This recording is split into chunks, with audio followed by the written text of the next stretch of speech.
దేవునికి స్తోత్రం. దేవుని పరిశుద్ధ నామమునకు స్తోత్రం కలుగును గాక. దేవుని బిడ్డలకు ఇచ్చిన మాట పరిశుద్ధ గ్రంథముల నుండి మనము చదువుకుందాము. మత్తయి సువార్త 19వ అధ్యాయము 16వ వచనము చదువుతున్నాను. ఇదిగో ఒకడు ఆయన వద్దకు వచ్చి, బోధకుడా, నిత్య జీవం పొందుటకు నేను ఏ మంచి కార్యము చేయవలనని ఆయనను అడిగాను. చిన్న మాట ప్రార్థన చేసుకుందాం. ప్రేమగల దేవ, ఇంతవరకు కృప చేత నడిపించిన ప్రేమగల దేవ, త్రియేక దేవ, ప్రభువా, మరొకసారి రక్తం కిందకు వస్తున్నాం అయ్యా. ప్రతి ఘట్టంలో మమ్మల్ని నడిపించాం ప్రభువా. నీ రక్తంలో పాల్గొని ప్రభులు ఇచ్చావు నాయన, నీకు స్తోత్రం. మా కానుకలు అయ్యా మీరు అంగీకరించుకున్నాయన, నీకు స్తోత్రం. రక్తంలో పాల్గొని ప్రభుత్వం అయ్యా, తిరుగునైనా విశ్రామ స్థలంలోనికి వెళుతుండగా మాతో మీరు మాట్లాడండి. దినాసుని రక్తంలో కడిగి నీ దయగలస్తులు తాకి ముట్టి స్వస్థపరిచి అయ్యా, నీ తైలంతో అంటే కావలసిన శారీరక మానసిక స్వస్థత బలమును అభిషేకమిచ్చి నిలబెట్టుమని మాతో అందరితో ఒక మాట మాట్లాడాలి. దుష్టుని అపవాది కార్యాలను కూడా యేసునామములో బంధిస్తున్నాం. సహాయం దయచేయి. యేసయ్య నామమున అడుగుతున్నాము మా పరమ తండ్రి, ఆమేన్. దేవుని పరిశుద్ధ నామమునకు స్తోత్రము. దేవుని బిడ్డలారా, యేసు ప్రభుల వారి యొద్దకు ఒక వ్యక్తి వచ్చి అడుగుతూ ఉన్నాడు. ఇదిగో ఒకడు ఆయన యొద్దకు వచ్చి, బోధకుడా, నిత్య జీవం పొందుటకు నేను ఏ మంచి కార్యము చేయవలెనని ఆయన అడిగాడు.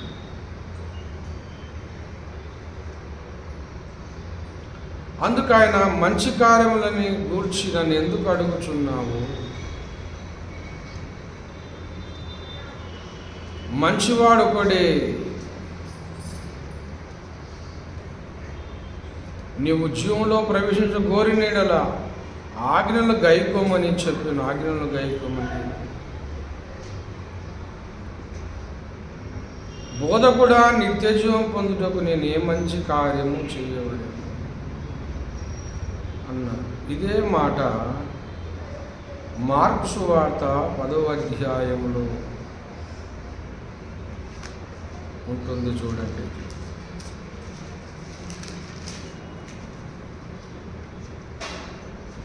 పదవ అధ్యాయం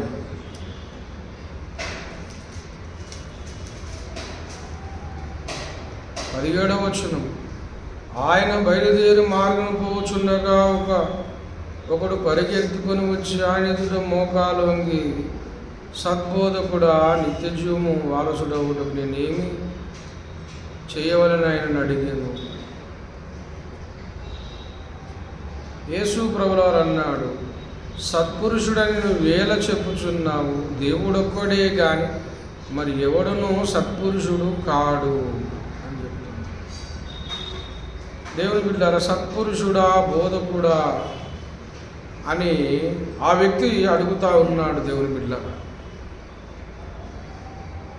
ఒక వ్యక్తి సత్పురుషుడా, బోధకుడా అని అతను అడుగుతున్నాడు అంటే అతడు మంచివాడై ఉండాలి. చెప్పేవాడు మంచివాడై ఉండాలి. మంచివాడై ఉండాలి. సత్పురుషుడు అని పలుకుతూ ఉన్నాడు, బోధకుడా అని పలుకుతున్నాడు, నిత్య జీవాని కోసం అడుగుతూ ఉన్నాడు అంటే చెప్పేవాడు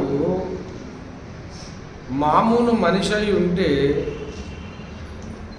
చెప్పలేడు, సత్పురుషుడు అనలేడు. సత్పురుషుడు అని పిలుస్తున్నాడు అంటే మంచివాడని అర్థం. మంచివాడు అంటే చెడు లేనివాడు. చెడు లేనివాడు. మరి మనుషుల్లో అందరిలో కూడా చెడు ఉంది.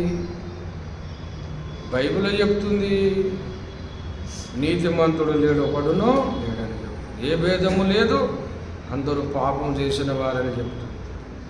మనుషులందరిలో పాపం ఉన్నప్పుడు సత్పురుషుడా అని యేసు ప్రభుల వారిని ఎలాగ అడుగుతున్నాడు? యేసు ప్రభుల వారిని సత్పురుషుడా అని అంటున్నాడు అంటే ఆయన మామూలు మనిషి కాదు, ఆయన దేవుని కుమారుడని అర్థం, దేవుడని అర్థం. కనుకనే ఆ ప్రశ్న అడుగుతున్నాను, నిత్య జీవం పోవాలి, మార్గం ఏంటి అని. అందుకే నన్ను సత్పురుషుడు అని ఎలా అంటున్నావు? సత్పురుషుడు దేవుడు ఒక్కడే కదా, దేవుడు ఒక్కడే సత్పురుషుడు. మానవులలో ఎవరు కూడా సత్పురుషులు కాదు, అందరూ పాప పురుషులే, పాపం కలిగిన వారు. కనుక దేవుని బిడ్డలారా, సరైన ప్రశ్న, సరైన వ్యక్తిని అతను అడుగుతున్నాడు, సత్పురుషుడా అని. కనుక యేసు సత్పురుషుడే, దైవ కుమారుడే, దేవుడే. సరైన వ్యక్తిని, సరైన ప్రశ్న ఆ వ్యక్తి అడుగుతా ఉన్నాడు. నేను నిత్య జీవం పోవాలి అంటే ఏం చేయాలి అని అడుగుతా. అడిగితే యేసు ప్రభుల వారు చెప్పాడు, అందుకు ఆయన ఆజ్ఞలు పాటించాలయ్యా. ఏమిటి ఆజ్ఞలు అంటే, నరహత్య చేయవద్దు, వ్యభిచరించవద్దు, దొంగిలిల్లవద్దు, అబద్ధ సాక్ష్యం పలకవద్దు, తల్లిదండ్రులను సన్మానించాలి, నిన్ను వలని పొరుగు అని ప్రేమింపాలి అనున్నదే అని చెప్పాడు.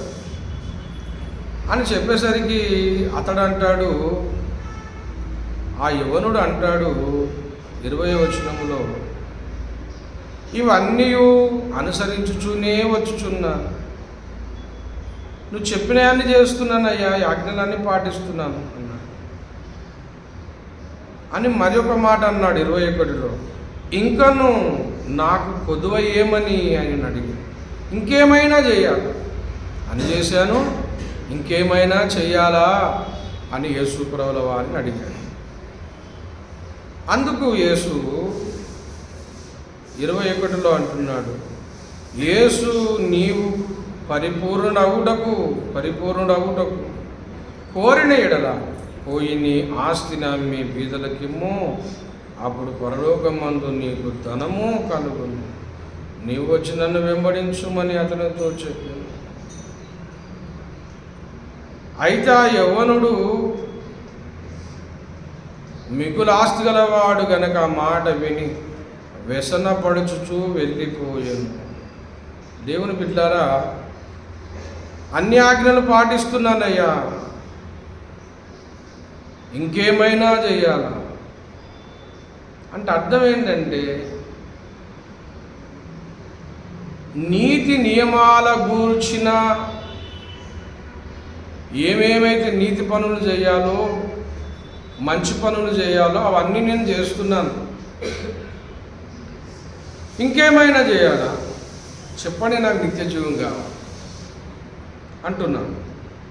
అంటే నా అభిప్రాయం ఏమిటంటే, ఈ యవనస్తుని అభిప్రాయం ఏమిటంటే, మంచి పనుల ద్వారా మోక్షము పొందవచ్చు, మంచి పనుల ద్వారా మోక్షము లభిస్తుందని అభిప్రాయం. మంచి పనులు చేస్తే, పుణ్య పనులు చేస్తే మోక్షం వస్తుందని అభిప్రాయం. ఈనాడు అనేకుల అభిప్రాయం కూడా అది, మంచి పనులు చేస్తే పరలోకం పోతాము, చెడు చేస్తే నరకానికి పోతామనే అభిప్రాయం లోకంలో ఉంది. మంచి చేస్తే మోక్షం పోతాం, పాపం చేస్తే నరకానికి పోతాం. ఇది లోకంలో ఉన్న వేదాంతం. కానీ బైబిల్ ఏం చెప్తుంది అంటే, మంచి పనుల ద్వారా మోక్షము రాదు, మంచి పనుల ద్వారా మోక్షం రాదు. మన సొంత నీతి ద్వారా, స్వనీతి ద్వారా మోక్షము రాదు, పాపం పోదు. మోక్షం పోవాలి అంటే మొట్టమొదటగా మనలో ఉన్న పాపం పరిహారం కావాలి. ఎలాగున్న పాపం, మనిషిలో ఉన్న పాపం అలాగే పెట్టుకొని మోక్షం పోవాలంటే ఎవరు పోలేరు. కాలుకు మురికి అంటింది, కాలుకు మురికి అంటింది, దారిన పోతుంటే కాలుకు మురికి అంటింది. ఎలాగున కాలుకున్న మురికి అలాగే పెట్టుకొని ఒళ్ళంతా సెంటు కొట్టుకుంటే ఆ మురికి పోతుందా? కాలుకు మురికి అంటింది, ఆ మురికి వాసన వస్తుంది. ఆ మురికి పోవాలంటే కడుక్కోవాలి, ఆ మురికి కడుక్కోవాలి, అంతే తప్ప ఈ మురికి వాసన కవర్ చేసుకోవడానికి ఒళ్ళంతా అత్తరు కొట్టుకుంటే సెంటు కొట్టుకుంటే మురికి పోదు. అలాగే మానవుని లోపల మనిషిలో ఉన్న పాపము పోవాలి అంటే నువ్వు చేసే దాన ధర్మాలను బట్టి, నీతి కార్యాలను బట్టి, పుణ్యకార్యాలను బట్టి, మంచి పనులను బట్టి మనిషిలో ఉన్న పాపం పోదు. పాపం పాపమే, పుణ్యం పుణ్యమే.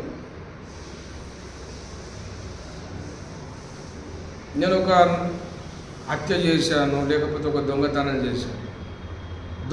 బ్యాంకు దొంగతనం చేసి బీద వాళ్ళకి అన్నం పెడుతున్నాను అనుకో, బీద వాళ్ళకు అన్నం పెడుతున్నాను అనుకో, పోలీసు వాళ్ళు ఒప్పుకుంటారా?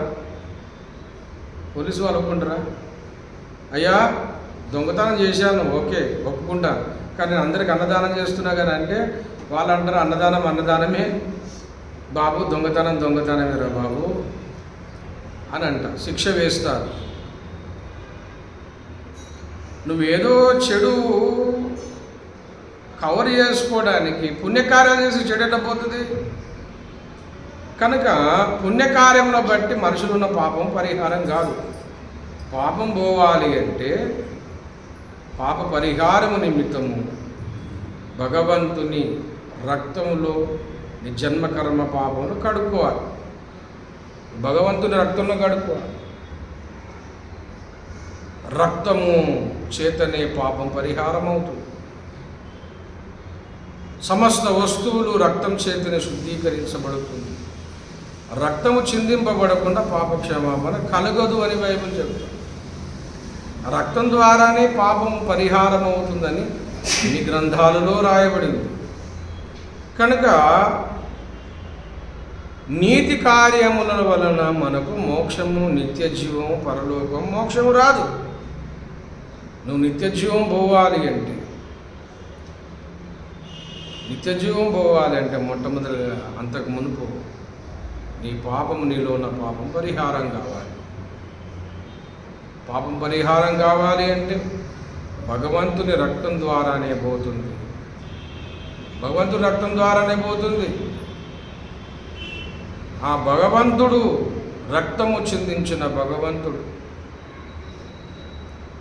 రక్తము చేత పాప పరిహారము చేసిన దేవుని ఎవరోను తెలుసుకోగలిగి రక్తం చిందించినవాడు, రక్తం గార్చినవాడు, బలి అయిన వాడిని నువ్వు కనుగొనగలిగితే అప్పుడు నీ పాపం పరిహారం అవుతుంది, మోక్షం వస్తుంది. ఇది మోక్షానికి మార్గము. అంతేగాని మోక్షం పోవాలి, నిత్యజీవం పోవాలి, అయితే నేను కొన్ని మంచి పనులు చేస్తాను నాకు మోక్షం వస్తుంది అనే అభిప్రాయం తప్పు. ఈనాడు ఇలాంటి మరి సమాజంలో వినబడుతూ ఉంది, చెప్తా ఉన్నారు. మంచి చేస్తే మోక్షం పోతాం, చెడు చేస్తే నరకానికి పోతామని చెప్తున్నారు. అది తప్పే అభిప్రాయం అని బైబిల్ చెప్తుంది.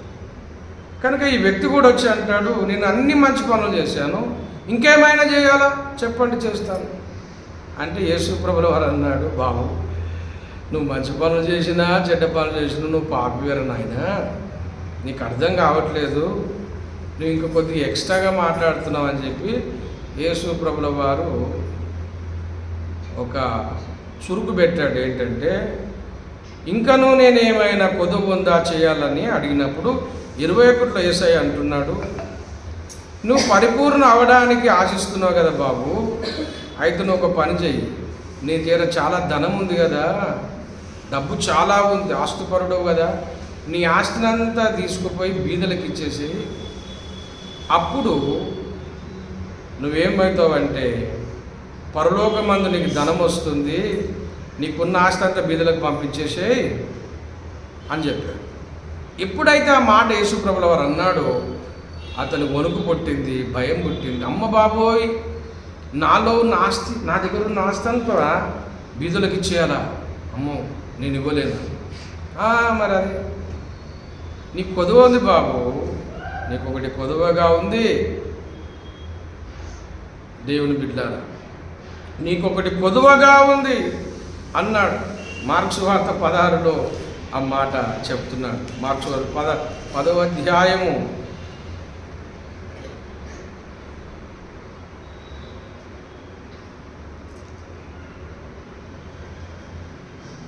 21వ వచనంలో ఉన్నాడు. యేసు అతన్ని చూసి అతన్ని ప్రేమించి, నీకు ఒకటి కొదువగానున్నది అన్నాడు. నీకు ఒకటి కొదువగా ఉంది బాబు. ఏంటా కొదువ అంటే ఆస్తిని వదులుకోలేని కొదువ. డబ్బును ప్రేమించే గుణము నీకుంది. డబ్బును వదులుకోలేవు. డబ్బు అంటే చాలా పిచ్చి నీకు. డబ్బును వదులుకోలేవు.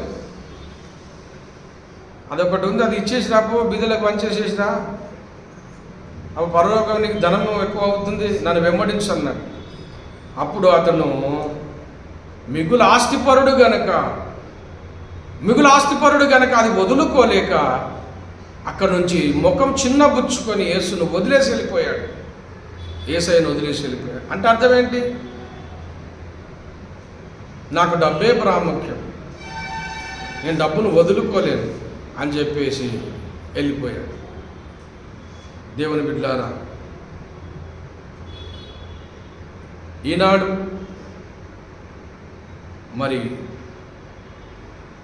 నిత్య జీవానికి కారణమైన యేసుక్రీస్తు ప్రభుల వారిని ఎన్ని ఆధారాలు చూపినా, రుజువులు చూపించినా కొన్ని వదులుకోలేక యేసు యొద్దకు రావటం లేదు చాలామంది.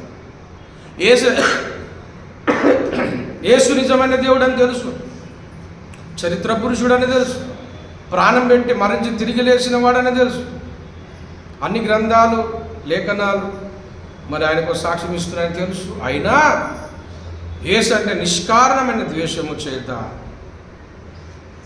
కులం వారు ఏమంటారని యేసును నమ్మడం లేదు చాలామంది. కులానికి భయపడి సమాజానికి భయపడి అమెరికా దేవుడని, మన దేవుడు కాదని అనేక రకరకాల కారణాల చేత యేసును నిష్కారణంగా అసూయ చేత యేసును ద్వేషిస్తున్నారు, దూషిస్తున్నారు. నిజ దేవునికి దూరం అయిపోతున్నారు. అహమును వదులుకోలేక, గర్వాన్ని వదులుకోలేక, వారికి ఉన్న స్టేటస్ను వదులుకోలేక యేసునికి దూరం అయిపోతున్నారు. నిత్య జీవానికి దూరం అయిపోతున్నారు. నిత్య జీవానికి దూరం అయిపోతా ఉన్నారు. దేవుని బిడ్డలారా, యేసునికి దూరం అయిపోతా ఉన్నారు. ఎన్నో విషయాలు ఇక్కడ ఉన్నాయి చెప్పవలసినవి, కానీ ఒక మాట చెప్పి నేను ముగిస్తున్నాను. ఏంటంటే, స్వప్రయత్నము చేత మోక్షానికి నువ్వు చేరలేవు. నీ సొంత ప్రయత్నాల చేత, నీ నీతి నియమాల చేత దేవుని బిడ్డలారా నువ్వు మోక్షానికి చేరలేవు. మన మంచి పనులన్నీ కూడా దేవుని దగ్గర లెక్కకురా. నువ్వెంత మంచి వాడవైనా, ఎన్ని నీతి కార్యాలను చెయ్యి, నీ మంచి నిన్ను రక్షించదు. నీ మంచి నిన్ను రక్షించదు, నీ నీతి నిన్ను రక్షించదు. నీ పుణ్యకార్యాలు, ధర్మకార్యాలు, నీ మంచి కార్యాలు రక్షించవు. మంచి చేసిన దాన్ని బట్టి నీలో ఉన్న పాప స్వభావం పోదు. నీ మంచి క్రియలను బట్టి నీ స్వభావంలో ఉన్న పాప నియమం పోదు. పాపం పరిహారం కాదు నీ మంచి పనులను బట్టి. మన మంచి పనులన్నీ కూడా అది వ్యర్థమైపోతుందని బైబిల్ చెప్తా ఉంది. యెషయా గ్రంథము, దయచేసి మనకందరికీ తెలిసిన వాక్య భాగమే చూద్దాము దయచేసి. యెషయా గ్రంథము 66వ అధ్యాయము 64:6 అనుకుంటా. యెషయా గ్రంథం 64వ అధ్యాయం 6వ వచనము, మేమందరము అపవిత్రుల వంటి వారమైతిమి, మా నీతి క్రియలన్నీ మురికి గుడ్డల వలె ఆయను. మన నీతి క్రియలు దేవుని ఎదుట మురికి గుడ్డ. మన నీతి క్రియలు మన మంచి పనులు, నీ దాన ధర్మాలు, మనం చేసే మంచి అంతా లోకములో నీకు ఘనత రావచ్చు. మనలో ఉన్న మంచి లోకం మట్టుకు అది మంచిగా ఎంచబడుతుంది. మనం చేసే పుణ్యకార్యాలు, ధర్మకార్యాలు, నీతి కార్యాలు అంతా కూడా అది లోకములో మనకు మెప్పు కలిగిస్తుంది, గౌరవాన్ని ఇస్తుండొచ్చు. కానీ దేవుని బిడ్డలారా, మన నీతి దేవుని దగ్గర చెల్లదు. మన నీతి కార్యాలు దేవుని దగ్గరికి వచ్చేసరికి మురిగుడ్డలు అయిపోతాయి. మనం ఎంత పని నుంచి చేసినా దేవుని దగ్గరికి పోయేసరికి అక్కడ మనము నీతిమంతులుగా కనపడం, అపవిత్రులం అయిపోతాం. ఆ పరిశుద్ధుల దగ్గర మనము అపవిత్రులుగానే మిగిలిపోతాం. మనం పరిశుద్ధంగా ఎంచబడమా? ఆయన ఎదుట మనం పరిశుద్ధులం, నీతిమంతులుగా కనపడాలంటే ఆయన నీతి మన మీదికి రావాలి. దేవునికి స్తోత్రం కదా. ఆయన నీతి మన మీదకి వచ్చినప్పుడు ఆయన నమ్మువారందరికీ ఆయన నీతిని ఇస్తానన్నాడు. రోమాపత్రిక 3వ అధ్యాయంలో ఆ మాట చెప్తున్నాడు. చూడండి, చివరి మాట. రోమాపత్రిక 3వ అధ్యాయము అక్కడ అంటున్నాడు, 22వ వచనం 3:22, అది యేసుక్రీస్తుని అందరి విశ్వాసము మూలమునదై నమ్మువారందరికీ కలుగు దేవుని నీతి. 24 చూడండి, కాబట్టి నమ్మువారు ఆయన కృపచేతనే క్రీస్తు యేసునందరి విమోచనము ద్వారా ఉచితముగా నీతిమంతులుగా తీర్చబడుచున్నారు. ఉచితముగా ఆయన నీతి ద్వారా మనం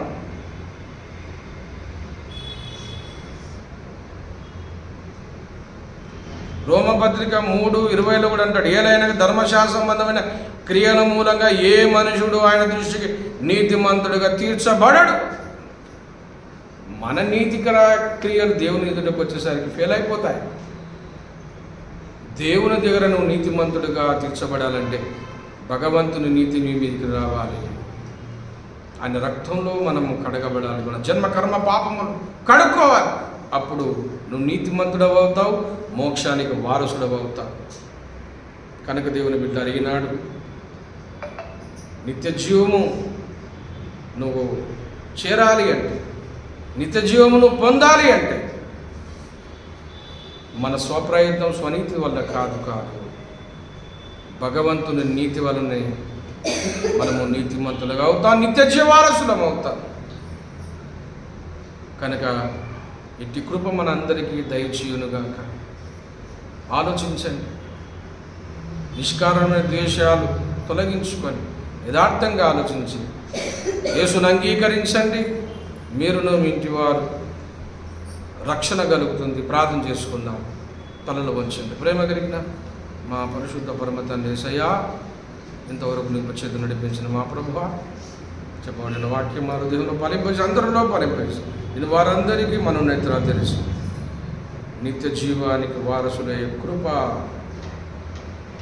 అయ్యా నీ రక్తంలో ఉన్నది, నేను అంగీకరించుట్లో ఉన్నదని తెలుసుకున్న కృప అందరికీ కలగజేయమని ప్రార్థిస్తున్నాను.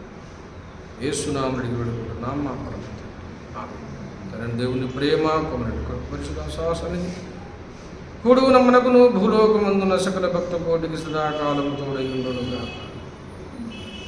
ఆమేన్. అందరికి వందనాలు. Praise the lord.